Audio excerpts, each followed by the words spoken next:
you, if I may. Yes. You know, because it's been really just such a pleasure to chat with you this whole day and to explore, you know, to share some of what I love with you. And obviously you don't need an excuse to jet around Jerusalem and Athens and explore these beautiful places, but I like adding carbon to the atmosphere. as just out must of be all. spite. Cheers to that, right? Exactly. Just tell me I can't. No, but you know, what was it exactly that made you choose this subject at this time? You know, the history of the West. Well, what way that partly I thought I can go anywhere in the world I want to. Sure. With pretty much anyone I want to. And I can share the results of that with a lot of people. So what would I like to do? Well, why not go to Athens and Jerusalem and Rome? That sounds like a good idea. Find some people who know what they're talking about and explore. And so I thought, can I think of anything better to do than that? And the answer was no. So then it came up as a possibility right away. And why now? Because this corrosive assault on fundamental Western values is so destructive that it's almost unimaginable. It might have already put us into an apocalyptic war. I mean, people have all sorts of ideas about what's motivating the Russia-Ukraine conflict, and there are a variety of factors, like there always are, including this anti-human environmentalism that's something like planetary worship is certainly one of the factors. And that's a consequence of an insane inversion of values, an inversion of values that will obviously make morally obligatory the sacrifice of the world's poor to the hypothetical integrity of the atmosphere. There's no excuse for that. Without that ideological, moral grandstanding, we wouldn't be in a war. And it isn't obvious to me that Russia could justify the war to its own people if the West wasn't morally callow in a way that's almost incomprehensibly insane. Certainly, it's not only Putin that thinks that, and I don't know if he genuinely thinks that, but I think he does. I've been reading his speeches going back, well, decades, and watching his discussions with this philosopher Dugin, while they try to parse out a third way between, let's say, communism and Western atomized liberalism. And you can call that posturing if you want, but even if it's posturing, he can sell it to his people. And I think that's all despicable. I think that what's happening in the universities in the West is unforgivable. And it just keeps happening. It just gets stupider and stupider. It's interesting that you raise the truly, I mean, apocalyptic is the right word, the environmentalism, which passes for concern and, in point of fact, it is a profound anti-humanism. You know, when we were talking about crises earlier of irreconcilable views or attitudes, the question whether it is fundamentally good that we should be here, that human beings should be an end unto themselves, whether or not. Or have any value at all, or absolutely. Just a destructive force. You know, you hear people say all the time things like, "Oh, people are just a cancer on the planet." It's like, do you know who's speaking through you when you say that? You think that's funny? You think that's cute? You think that's moral? That's a genocidal impulse that you're allowing to give voice through you. There's nothing about that that's acceptable. And we're going to see in winter catastrophe in Europe because of this moral pretense that human beings are like Malthusian yeast in a petri dish, justified by the science. It's like that's your biological model, is it? That the children of the poor are just yeast in a petri dish. Absolutely. Well, like, okay. I know who's animating your soul. Who is animating your soul? That's what we're going to find out. Well, I mean, we were discussing earlier this notion that the man It's not the logos. It's surely not. I mean, the idea of man as microcosm, that in some sense, the final capstone. I mean, what does God invite Adam to do at the end of creation? To give names to the animals. And we were talking in front of the theater of Dionysus about the imposition, right, of language, the order-making function. To subdue the world. Right. And that means to put everything in its proper place. Yes. And to give everything its due. Right. And to not organize urgently to exploit it or to, tend it. And so, to me, the fundamental error, the conceit that there's such a thing as the good of the earth without the good of humanity, that humanity can somehow detract from the good of the earth, when in fact we really do create the good of the earth in some ways, or at least we finalize it.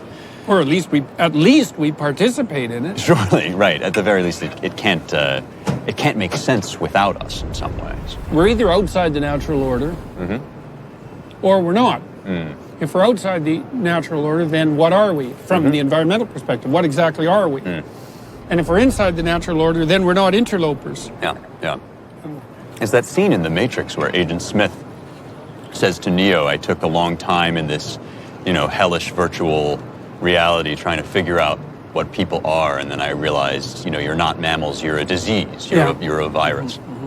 I mean, you talk about... well, that's the language. Right, who's speaking through you, and even just casually in this COVID madness, a pandemic of the unvaccinated. I mean, the way that we learned to talk about our fellow man reflects this as well. When you called it an apocalyptic conflict, I wonder if you can say more what that word means. Well, I think what we're seeing, in some sense, around us, is an acceleration of the battle between the spirit of Abel and the spirit of Cain. And I think the reason that that's the first biblical narrative in history, because the narrative of Adam and Eve is outside of history in some real sense, is because a war has raged since the beginning of time, conscious time, human time, let's say, between the spirit of appropriate sacrifice, aimed at establishing the highest good, and the spirit of deceit, resentment, and envy. And then that manifests itself in various forms politically, but that's the fundamental story of the hostile brothers. And the hostile brothers are the two first children, the two children of the original couple. And so they're emblematic of two patterns of existence, two antithetical patterns of existence. And Cain is bitter because his sacrifices are of second-rate quality, and he knows that, but he's bitter because they're rejected by God, which basically means he's bitter because he can't pull the wool over the eyes of God. And then he has the unmitigated gall to call God to account for the lack in his creation. That it's somehow the fault of the objective standards that he fails to live up to. The fault of reality itself. Right, which is a very, very recognizable, I think, moral gesture now. Yeah, well, it's the ultimate sin of pride. It's like, I have the right to call God out on his lack of virtue. Right. It's like, do you now? Yeah. Now, I've been trying to give that argument its due, because you can understand why people who are suffering, first of all, sometimes people suffer because it does appear that their sacrifices go unheeded. There are times when people are subject to what appear to be arbitrary catastrophes, Sure enough. despite their best efforts, let's say. Although the degree to which catastrophes occur despite our best efforts is indeterminate. Right. Because we also all know that most of the time we could have done a little better, Sure. to say the least. And very often we're not bringing our A game to the table. That's right. So now you might say, well, being itself, this is the Mephistophelian perspective, and it's outlined in Goethe. Mephistopheles makes the claim that existence itself is so corrupt because of the suffering it produces that it would be better if it just came to an end. And Ivan in The Brothers Karamazov basically makes that argument in some real sense to Alyosha, although he says, I can't believe in God because of the suffering of children. And it's possible that the reason that a given person fails to abide by the divine is because they care so much about suffering children. But I'm a little skeptical about that claim generally. Sure. It's like, I see, so the reason that you've dispensed with the transcendent is because you're too moral. Really? It's like, okay. Now, you can outline a rational argument that a world where the innocent suffer is untenable. But I've been thinking about that more recently too. I do believe that the core problem that has to be addressed in some sense in life is the reality of suffering, which is why we talk today about the fact that the tragic play has to be at the center, because we have to contend with the tragic play. But I've been thinking more about the sin in the Garden of Eden after a man named Matthew Pajot outlined to me, I think, a very convincing case for what that sin was. His idea was something like the sin of Eve was hearkening too narcissistically to the voice of the serpent.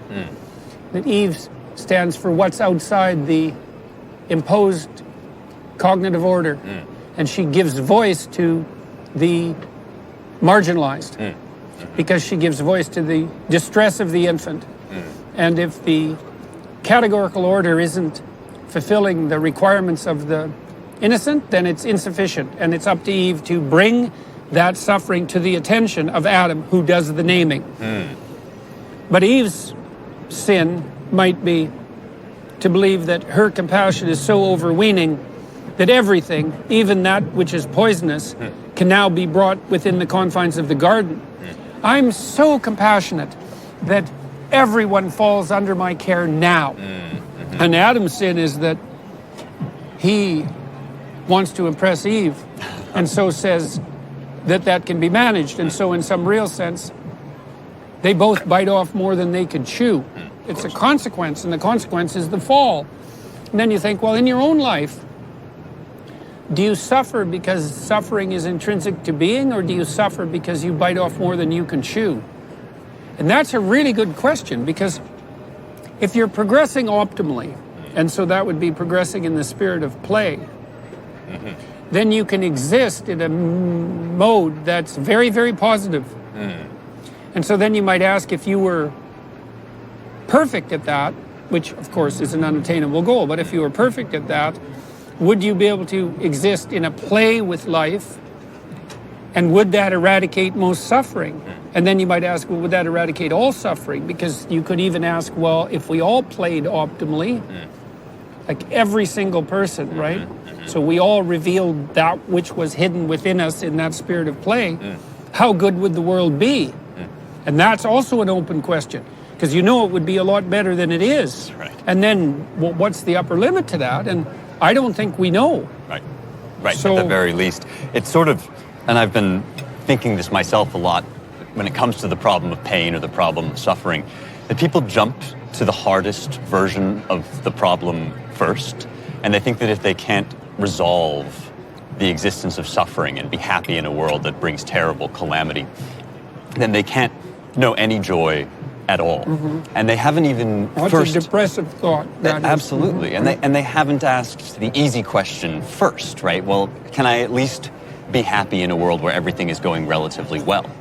And oftentimes the answer is no. Oftentimes there's an enormous amount already on the table that you're not rejoicing in, that there is, that there's so much just, Well, that's also lack of gratitude. That's right. I mean, because first of all, we might question whether or not the goal is to be happy.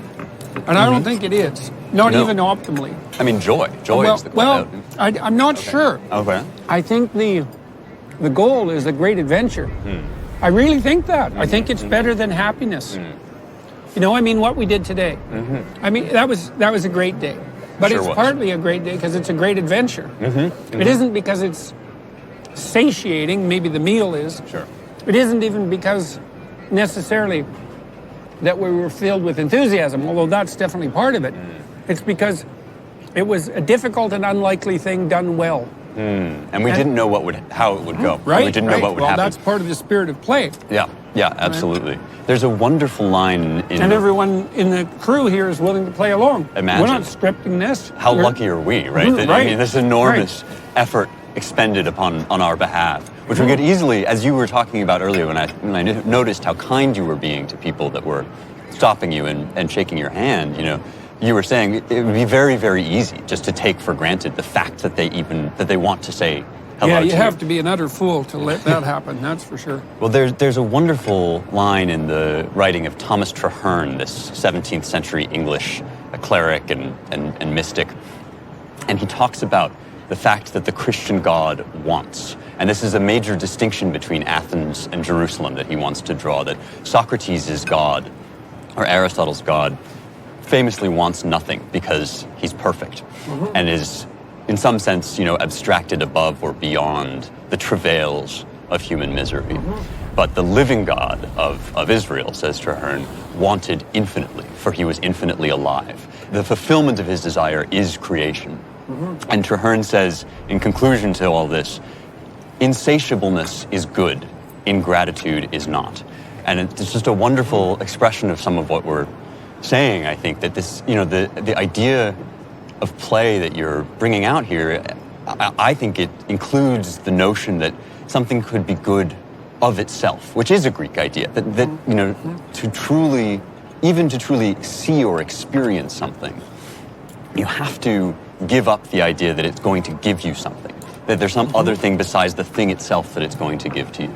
And so, if you... Well, you got to ask yourself, what makes you think it's all about you? In this narrow sense. Right.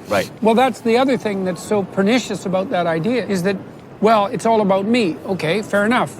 You're a psychopath. Okay, so how does that work out for psychopaths? And the answer is, it doesn't work out very well. Sure not. Because they are short-term, impulsive, hedonistic, and instrumental, and manipulate others. Well, first of all, they don't have good relationships with people. They certainly have no long-term relationships, because as soon as people who aren't striving to be enslaved themselves figure out that they're dealing with a narcissistic psychopath, they just leave. I won't play with you anymore. And so psychopaths are also known for their marked inability to, quote, learn from experience. And what you do when you learn from experience is you learn not to do stupid, hedonistic, impulsive things that hurt you later. Psychopaths can't learn that. And so they're the purest form of narcissist in some real sense, right? And they're fully instrumental in their interactions with others. But they're also fully instrumental in their interactions with themselves. And so they exploit themselves. And it's also, the fate of psychopaths also gives lie to the notion that power is the fundamental motivator, because the psychopath is motivated by nothing but power, and they tend to be spectacular failures. And then you could say, well, you're just naive. What about tyrants? It's like, okay, let's talk about tyrants, and let's make the assumption for a minute that a given psychopath becomes a tyrant. North Korea. It's like, well, if you're the biggest devil in hell, what makes you think you're the most successful? Like, it isn't obvious to me that the entity that rules hell is successful. That might be the ultimate antithesis of success. And you think, well, what does happen to narcissistic, psychopathic tyrants? And the answer is, it's straightforward. They surround themselves with lying sycophants who never give them any feedback that's real. They go out of their mind because of their solipsism and their narcissism. They're surrounded by enemies, and they generally meet a terrible fate. And sometimes, their entire society is in flames and ruin. It's like, well, that sounds a lot like hell to me. Well, as Milton's Satan says, which way I fly is hell, myself am hell, right? And that's distance from God. That's how Milton conceptualized it. And his Lucifer was the Luciferian intellect that decided to replace the transcendent with its own construction, right? I don't need the transcendent. Why? Well, because I contain all necessary knowledge. That, of course, that's the ethos of the totalitarian. And isn't that Mephistopheles' promise to Faust as well? Your description of the tyrant, which, by the way, is almost word for word identical with Plato's description of the tyrant in Republic, Book 8, this idea that he surrounds himself with sycophants, and ultimately, I think... Who else is going to put up with him? Right. Well, I think also of Macbeth, right, who does meet an untimely end, does find himself deposed and bloody. But the point of the play is that before any of that happens, he's already descended into, when Lady Macbeth says hell is murky, she's not looking at somewhere other than where she is. She's saying hell, I am in hell, and hell is murky. Tomorrow and tomorrow and tomorrow creeps in its petty pace from day to day, and all our yesterdays. This notion that, he's essentially evacuated his being of transcendent meaning because it offends his sense of psyche, right? That it gets, this is, to me, this is the great genius of true artistic depictions of narcissism, psychopathy, really the depths of evil. Aristotle asks, why do we like to look at depictions of ugly things? What's that about? It's the same question in some sense as why we would expose ourselves to tragedy. Exactly. Yeah, well, there's nothing more salutary than a good, bad example. Right. And you see that very frequently crop up. In popular culture, that motif just manifests itself nonstop. And so you see that dichotomy with Heath Ledger's Joker and Batman. And that was done quite well. And I don't know if playing the role of the Joker killed Heath Ledger, but that's the myth, anyways, that he fell too far into it. And God only knows. But the Joker was a very good evil character because he was lord of the criminals in a manner that even terrified the criminals. Remember, I don't know if you remember the movie, but at one point he gets his fair share of the money that's been extorted by the mafia. And the mafia is pretty damn bad. But you can at least trust them. And the reason you can trust them because, well, you like money, and so does the mafia. Right. So you got something in common there. You might disagree about who owns your new luxury car, but at least you both want the car. Sure. Whereas the Joker just lights his money on fire. And the emptiness of that. Yeah. Well, and that's when everything's gone. Even self-interest at that point. Self-interest. It's like, no, I'm here to burn everything to the bloody ground. And there is an element within the psyche. Like Hitler.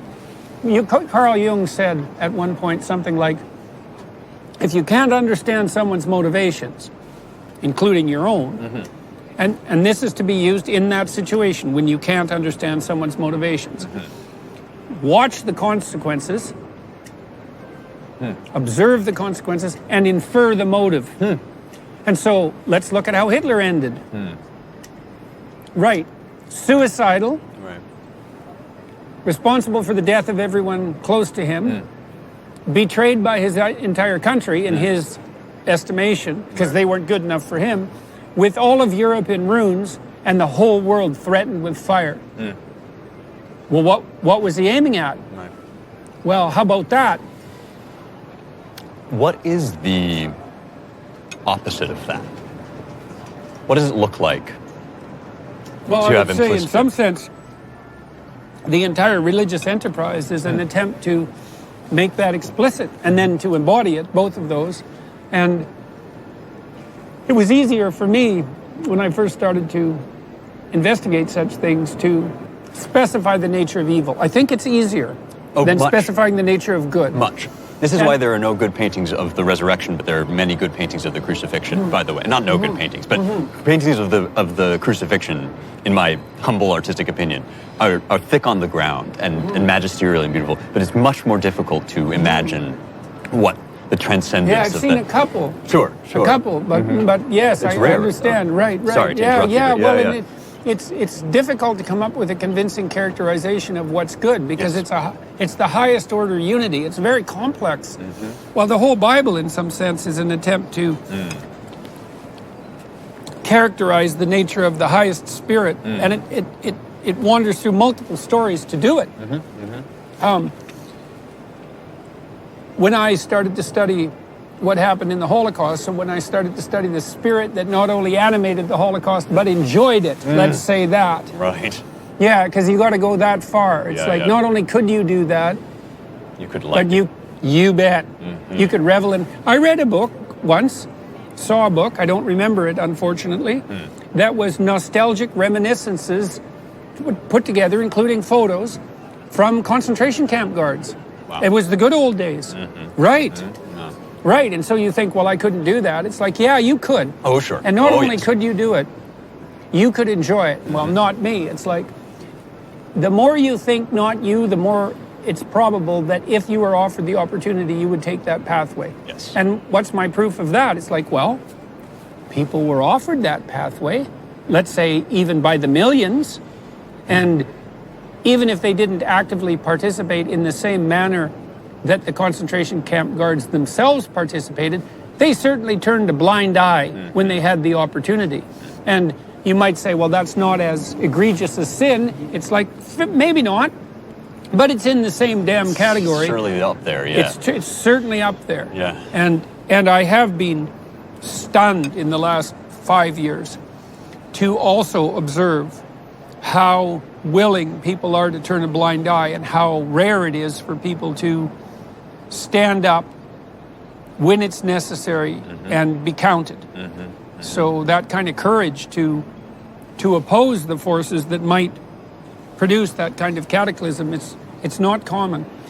Sometimes in my perhaps darker moments, I reflect on this phrase that kind of came out of the Holocaust, never again. Yeah, right. Never forget. Yeah, Same. never forget and never again. Forget. And never forget is almost a better example because it's so easy, the slippage from never forget to, we are beyond that. We are not those people. And the thing that was, there's something uniquely, part of the mythology of the Holocaust, I think, is that there was something uniquely evil about Hitler. Now, Hitler was certainly a uniquely evil person. He was efficient.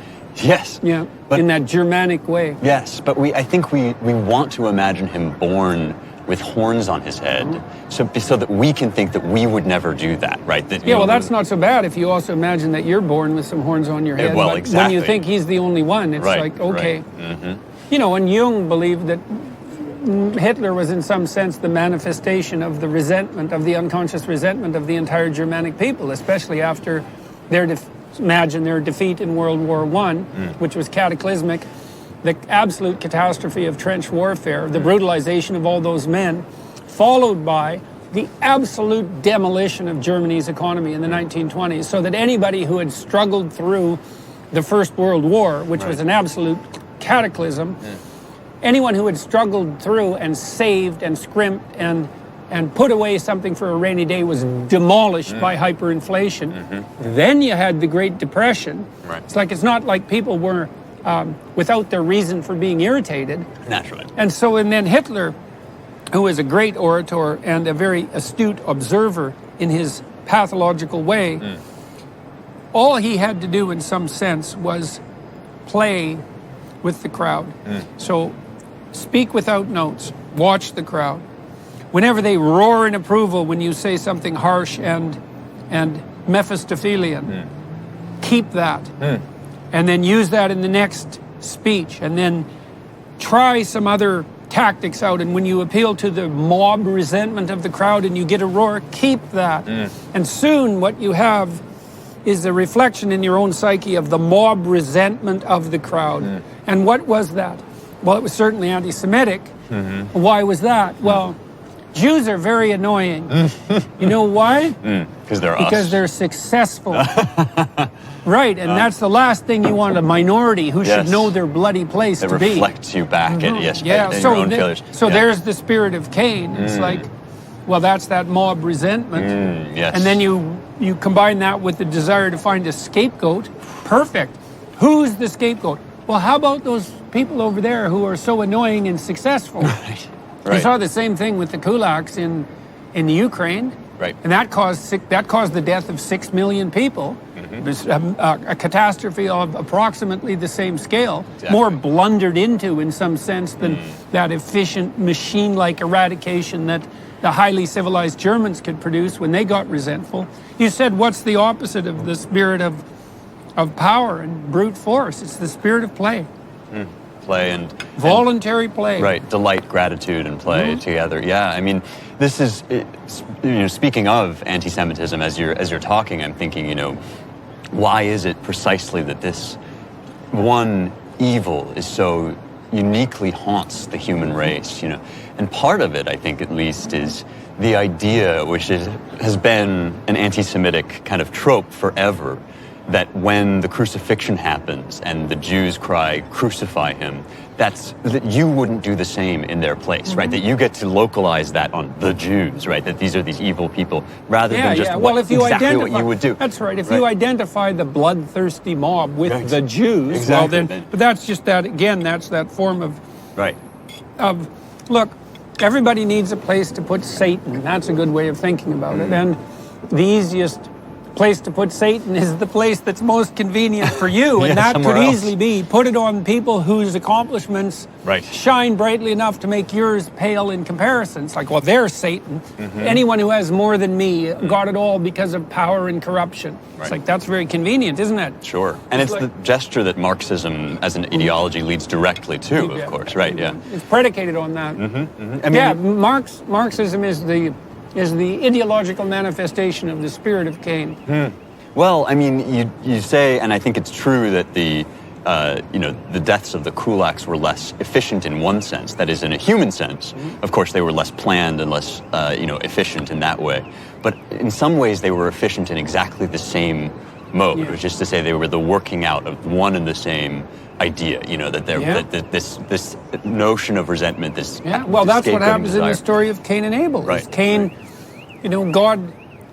Cain calls God on his lack of moral virtue. He says essentially that he's breaking himself in half, making these sacrifices, and nothing's coming of it.